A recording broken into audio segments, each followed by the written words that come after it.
Families often have conflicts or financial problems, but there are also families who manage to stick together and make it through everyday life.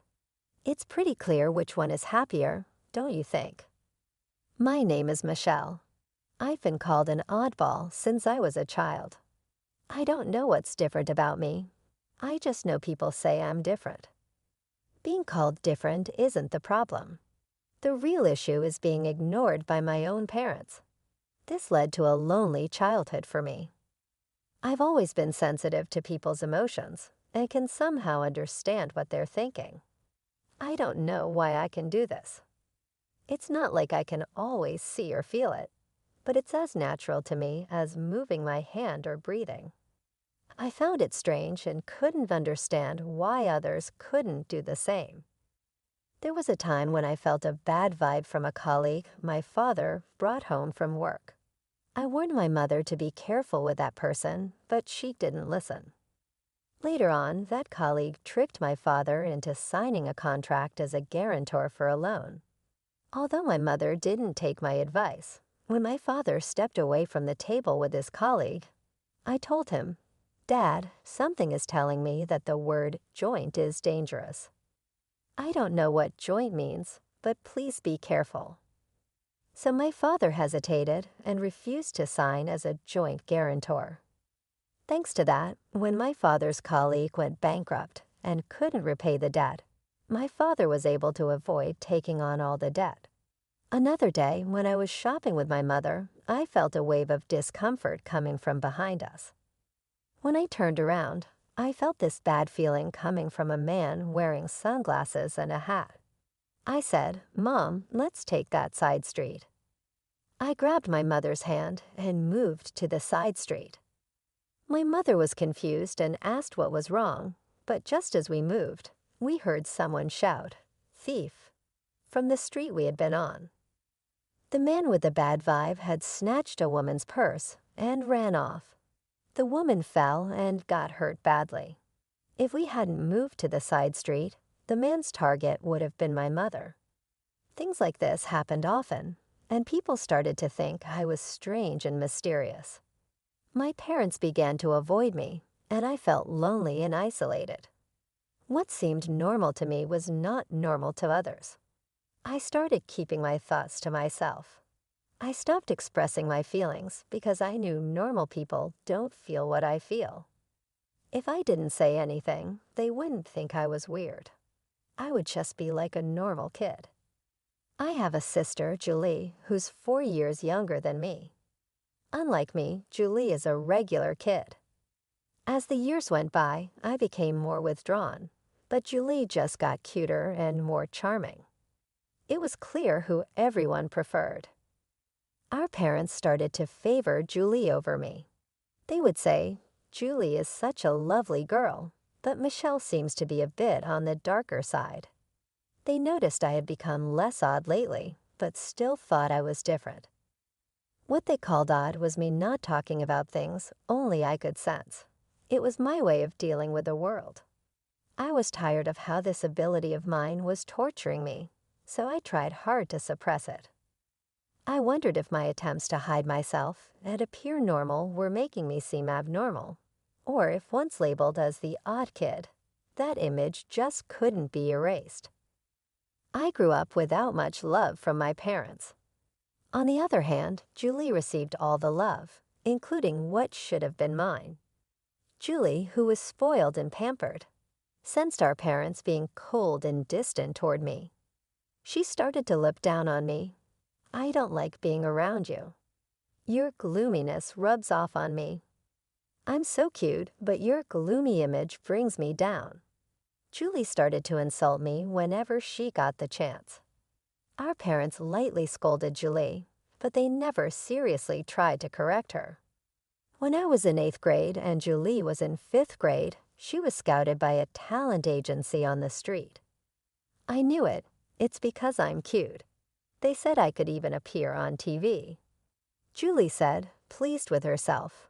She started dreaming big, and our parents didn't seem entirely against it. "You should calm down and think carefully." I sensed something shady about this. I spoke up, expressing the intuition that I had long suppressed because I didn't want Julie to get into trouble. Julie, who didn't know about my unique abilities, said, "What's your problem? Are you just jealous because you're not cute and nobody approached you?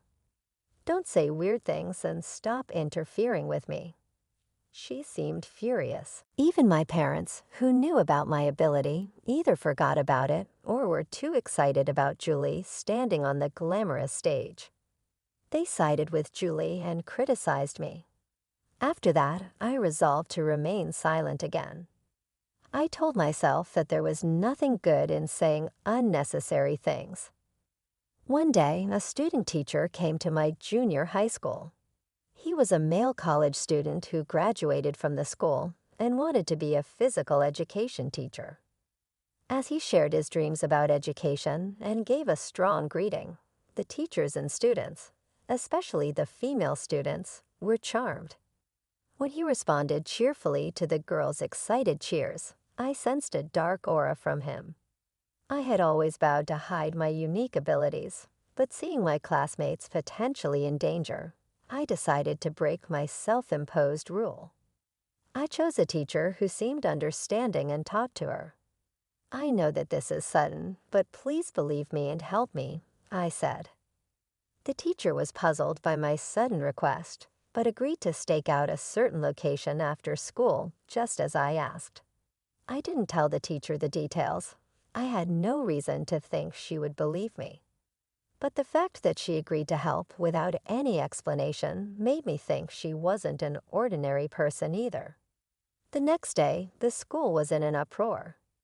The male student teacher was arrested for violating a public nuisance prevention ordinance. The location where the teacher staked out was near the girls' restroom. Within 10 minutes of starting the stakeout, the student teacher appeared, entered the girls' restroom, and installed a video camera. The teacher caught him in the act. Thanks to that, the female students were saved from being secretly filmed, and their dignity was protected. Meanwhile, my sister, who had joined the talent agency, was proudly telling everyone about it. But there were no real lessons or auditions. She only had to pay expensive membership and lesson fees. Then suddenly, the agency closed down, leaving an empty shell. In short, my sister was scammed. She cried and screamed, directing her anger at me. "It's all because you said weird things. My future is ruined, and it's all your fault." It didn't make any sense, but my sister seemed to truly believe it. Maybe that's the only way she could handle it. For me, it was a disaster and a nuisance. Our parents didn't say such unreasonable things, but their attitude became more distant toward me and more supportive of my sister. I ended up feeling lonely again as the odd one out. I was happy that I could help everyone at school, but I was terrified that my actions would corner me. That's when I received a call from the teacher who had listened to my story, asking me to come to the staff room. Worried that I would be labeled as strange again, I opened the door to the teacher's staff room. "You knew something like that was going to happen, didn't you?" The teacher asked me in a low voice without any preamble. Thinking there was no point in pretending, I gathered my courage and told the teacher about my mysterious power. "I thought so. I know there are very few people like you," the teacher said. For the first time, someone showed understanding for my situation. The teacher said they knew someone with a power like mine, and that's why they could understand. Actually, that person is my aunt, and I've been listening to her stories for a long time. You must be worried about a lot of things because of your power. Maybe getting advice from someone who's been in your shoes will help clear your mind." Saying that, the teacher introduced me to the person. The person looked at me with kind eyes and said, "It's natural to be worried, but you don't need to suffer." I was drawn to their gentle yet deep eyes that seemed to see through everything. The person's name was Hannah, and she had the same kind of power as me. Since she was a child, she had experienced a lot of struggles in hiding herself throughout her life. The The stories from my seniors who had gone through the same experiences helped me release my worries and doubts. From this day on, my interactions with Hannah began. I called Hannah my mentor, but she just gave a wry smile and said, "Please don't." Thanks to Hannah, or rather my mentor, I changed. I have been living my life quietly, trying to stay unnoticed. But as my awareness grew, I gradually began to live a normal life as an ordinary girl. However, since the incident with the talent agency, I haven't been able to reconcile with my sister. If anything, it feels like we're drifting apart. It's become normal for her not to talk to me, and when she does, it's just to complain or insult me for no reason. I often have no idea what triggers her mood switches. My power couldn't predict my sister's emotional changes either. Just because you got into college doesn't mean you're all that. It's not even that great of a school, and you're so happy-go-lucky, she would say. My sister, who had hoped to get into her top choice high school, ended up at her second choice school. Because of that, she got mad when I got into my first choice college. It's not like I bragged to her. She just dismissed me because of her own frustrations. Our parents only tried to appease my upset sister and kept their distance from me, as if telling me to stay away from her. It seemed that my sister didn't like the fact that I had become brighter since meeting my mentor. To my sister, I had to be a dark and gloomy girl who was inferior to her. But my sister is really smart. It was surprising that she failed her high school entrance exams. Of course, she was filled with frustration and poured all of that into studying at her new high school. As a result, she was at the top of her class for all 4 years and got accepted into a prestigious national university on her first try. I got into the most difficult university. "Your college doesn't even come close to mine," she boasted. I lightly responded with, "That's true," to my satisfied sister, because I knew nothing good would come from getting too involved with her. However, my sister thought that my light reaction was belittling her accomplishments and unleashed a barrage of verbal abuse at me. Both my parents were at their wits' end with my sister, who couldn't be calmed down once she lost her temper. All they could do was watch nervously. They blamed me for causing the trouble and eventually ended up calling me a troublemaker. I wanted to argue back about who the real problem child was, but I always swallowed my words to avoid complicating things further. Setting aside my sister's issues, as I approached college graduation, I had to seriously confront my own career path. I was no longer as introverted as I used to be. I still struggled with socializing and had little confidence in building good relationships with others. My ability allowed me to detect people's negative emotions.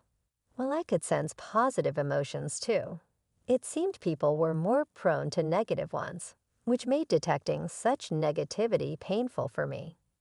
Throughout my school life, I was tormented by these swirling negative emotions and had come close to losing faith in people.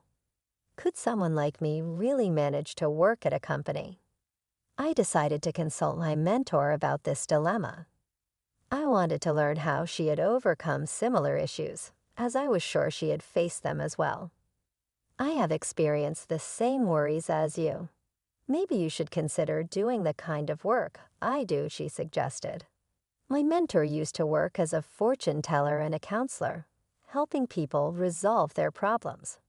She could use her abilities to their fullest extent and contribute to the world and people around her. Also, she was able to work freelance, which meant she didn't have to belong to any organization. This way, there were fewer chances of getting entangled in human relationships or being affected by other people's emotions. "It's the perfect job for people like us," she said. Encouraged by my mentor, I decided to pursue the same line of work. She taught me everything from how to do the job to how to acquire clients. Nowadays, thanks to the internet, it's possible to work from home without any issues. When I told my parents and sister that I would not seek employment after graduation and work from home instead, they responded, "What's that? What kind of job is that? Seems so dumb. You'll be home all the time. At least make sure to do the housework. Can you even make a living doing that? How will you cover living expenses? Well, as long as you contribute to the household, do whatever you want." While I expected such a response from my parents, it made me feel a little lonely that they didn't support me more. I felt sad thinking about their demands for housework and money. My mood darkened, and so my life working from home began. At first, I didn't have any job requests and struggled day by day. But with my mentor's help, I gradually got the hang of it and started to make a living. For about a year, I couldn't contribute financially to the household, so I focused on doing the housework. My dad seemed unsatisfied, but my mom was relieved and kept him in check. After about a year, when I finally started contributing financially, my dad mocked me by saying, "Oh, finally you're able to earn some pocket change. Huh." But I could tell he was actually quite satisfied with the money. However, even though I was contributing, the amount of housework I had to do didn't decrease, and our lives remained unchanged. Then, after another 3 years, my sister graduated from college and secured a job at a foreign company. Unlike you, I'm an elite. You're just unemployed, living at the bottom of the barrel. It's so depressing to have you as a sister, she would say. My sister, who had successfully landed a job, started to belittle me for working from home. "What are you even doing working from home? That's just like playing. You're nothing more than a parasite living at home." At times she'd say, "It's really weird not to work outside. I'm working hard, earning everyone's respect, and now I've been promoted to team leader. My pay is going to increase, and I'm probably earning about 5 times more than you. There's no way a loser like you can earn that much." My sister, who was promoted to team leader after only a year and a half at the company, kept one-upping me and looking down on me. She boasted about her good salary, but hardly contributed any money to the household and didn't help with the chores at all. Laundry, cleaning, preparing meals, everything was dumped onto Mom and me. When I say Mom and me, Mom mostly left it to me, so I was basically doing everything. Whenever I said to her, "Julie, you should take care of yourself a little. You shouldn't just spend all your money on fun. You should contribute to the household too," she just dismissed me, saying, "You, the unemployed, can't handle the chores. I'm saving my money for my future." Our parents also just let her do what she pleased for some inexplicable reason. Oh, it's Julie. It can't be helped. I was used to my current lifestyle, and it was a comfortable environment for me to work, so I wanted to keep it that way. But I was starting to consider how to take care of myself. Then came the bombshell announcement from my sister. Without any prior warning, both our parents and I were taken aback as she continued, "He's a real elite with an annual income." She sneered at me and added, "Marriage is just a pipe dream for someone unemployed like you, isn't it?" She said she would bring her boyfriend over next Sunday. With the rapid succession of sudden developments, Sunday came and we were still reeling. The man my sister brought along looked like a successful young man, impeccably dressed in a sharp suit. "Nice to meet you. My name is Jack," he said. "I would like to ask for your permission to marry Julie," Jack said, greeting us properly and showing good manners. "Isn't he wonderful? Just as I said, I'm going to be so happy with this man," Julie gushed. "So Jack, what do you do for a living?" Dad managed to ask, clearly impressed by Jack's presence. "Yes, I'm currently training at a company that my father knows," Jack replied. We were puzzled by the word training, and then Julie said gleefully, "His father is the president. He's training now to take over the presidency in the future." My sister seemed over the moon about becoming a future president's wife. Afterward, we had various conversations, and Jack left stylishly. There were a few things that made me raise an eyebrow during the conversation, but my parents were thrilled with the high-status man.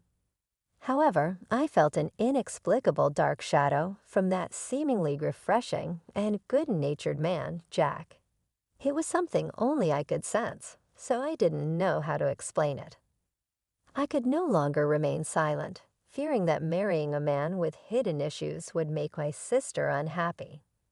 Julie, you've only been dating him for less than 4 months. You might want to understand him a little more before deciding to get married, I cautioned, driven by a strong gut feeling. Sis, he's an elite and a future CEO. You won't find anyone better than him. Oh, I see. You're jealous, aren't you? You're bitter because you're comparing your life to my happy one. Poor jobless sis, she retorted. Even our parents got angry at me for interfering with Julie's happiness. You're just unemployed, so at the very least, stop interfering with your sister's happiness, they said.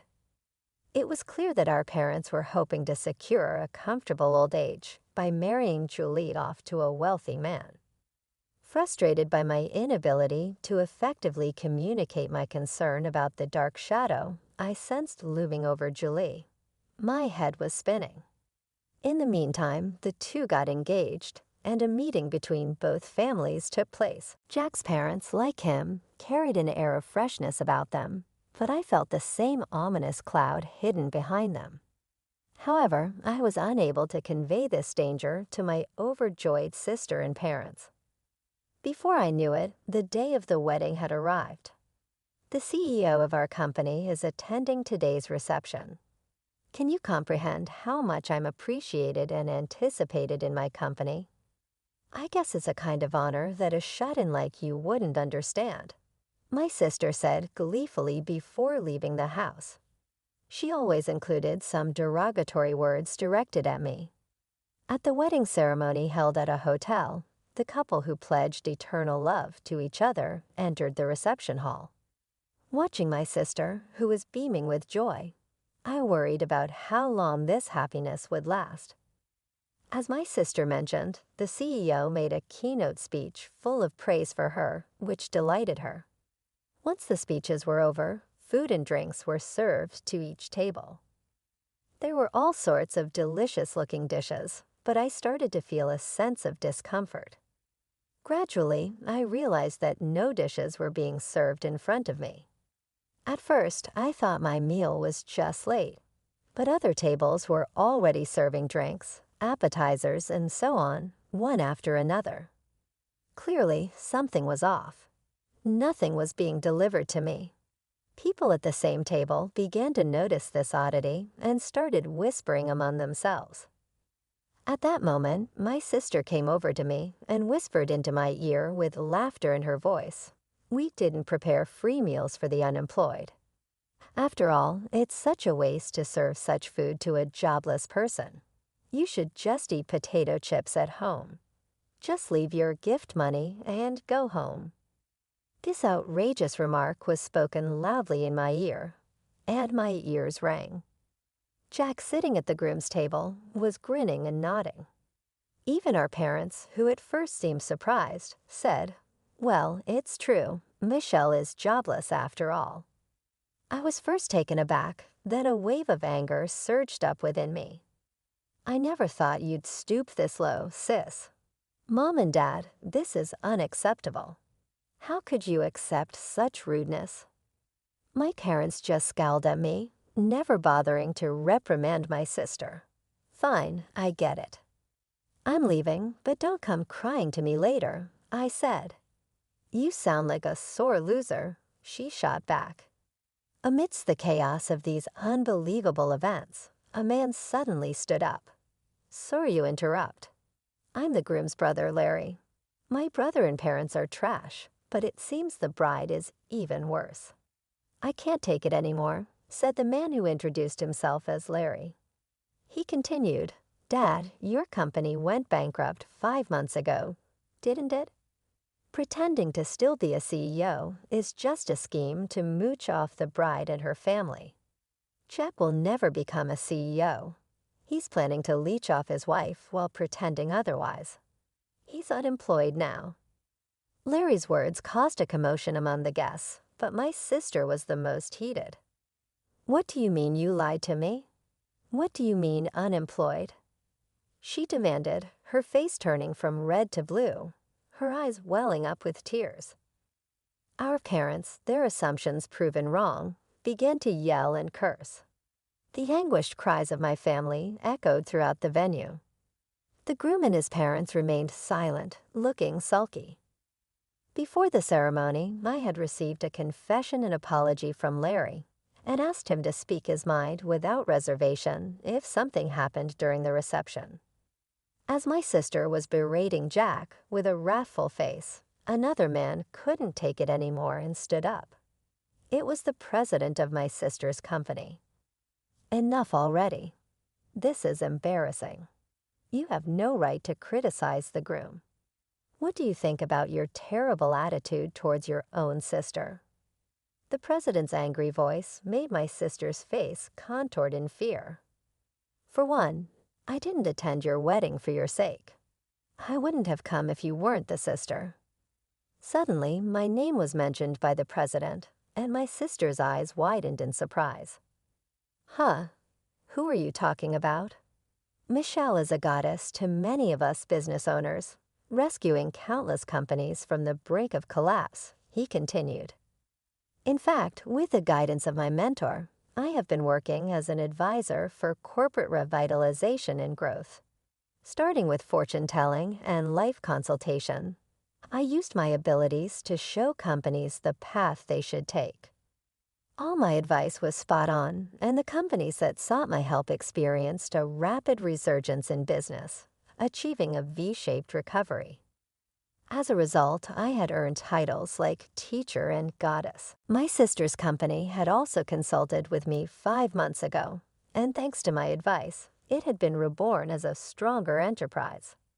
The president, grateful for my assistance, attended the wedding today as well. I had no idea you're not just a basement-dwelling unemployed nobody, are you?" My sister said, finally realizing the truth. Thanks to my thriving career, her assumptions had been shattered. "I now earn several times what you do." Despite contributing significantly to the household income, our parents never seemed to care about me. They thought that money was from Julie. "Oh, we thought Julie provided that money," they said, misunderstanding the situation. There was no way Julie would have been contributing money to the house. The wedding reception turned into a chaotic scene and was called off. Naturally, all the guests were fully refunded their wedding gifts.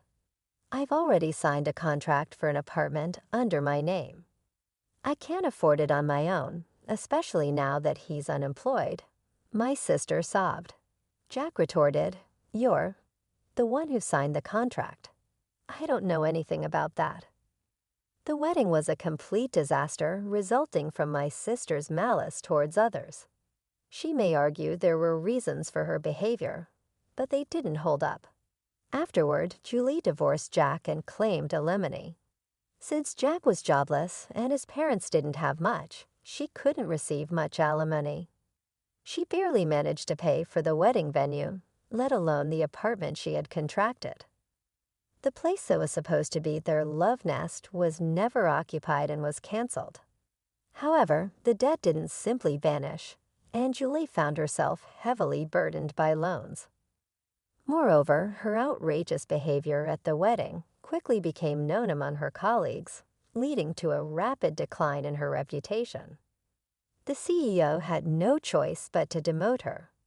With no place left in the company and having lost her pride as an elite, Julie wanted to quit and run away, but she had to bear the embarrassment for the sake of loan repayment. She continued with a trivial job in a hardly noticeable basement storage room. Jack and his parents, who had failed in their plan to leech off Julie, were now scraping by with occasional day labor. Naturally, Jack's elder brother, Larry, had cut off all ties with his parents and brother. The parents quickly gave up on Julie when she hit rock bottom and tried to cozy up to me instead. To them, I said, "I've had enough of being manipulated by you. I'm cutting ties. Goodbye forever." I declared this and moved out to start a new life in a newly rented apartment. They took in the fallen Julie, who was struggling to make ends meet. Julie's salary was drastically reduced, and she couldn't possibly contribute to the household expenses. Of course, I stopped the money I was contributing to the house as well. Without my financial help and unable to lower their standard of living, our parents quickly became exhausted and struggled every day to make ends meet. They were panting and stressed, trying to maintain the lifestyle they had grown used to, but without the necessary income, it became a daily challenge. On the other hand, my work was thriving. I was able to guide many companies and individuals in the right direction, using my abilities to help them succeed. My reputation grew, and more clients sought my advice. This success brought me a sense of fulfillment and financial stability. It felt good to finally be appreciated for my skills, and to see the positive impact I was making on others' lives. After the wedding incident, I started dating Larry. He had been so honest and brave during that chaotic time, and we grew close. He recently proposed to me, and I accepted. If everything goes well, marriage could be in our future. Larry is a man of pure heart, with no dark shadows lurking within him, unlike the people my sister had surrounded herself with. Larry was genuine and kind. I'm looking forward to building a happy life with Larry. Together, we dream of a future filled with love, mutual respect, and understanding. With him by my side, I feel a sense of hope and excitement for what lies ahead. We've talked about our plans, our dreams, and how we want to support each other in everything we do. As I reflect on everything that has happened, I feel a mix of emotions. I am relieved to have cut ties with my parents and sister, who never appreciated me. I am proud of the person I have become, despite the challenges I faced, and I'm grateful for Larry, who has brought light and love into my life. Looking forward, I see a bright future. I am excited about the possibility of marriage with Larry and the life we will build together. With him, I know I will never have to hide who I am or feel unappreciated. Our love and partnership are based on honesty and mutual support, and I can't wait to see what the future holds for us.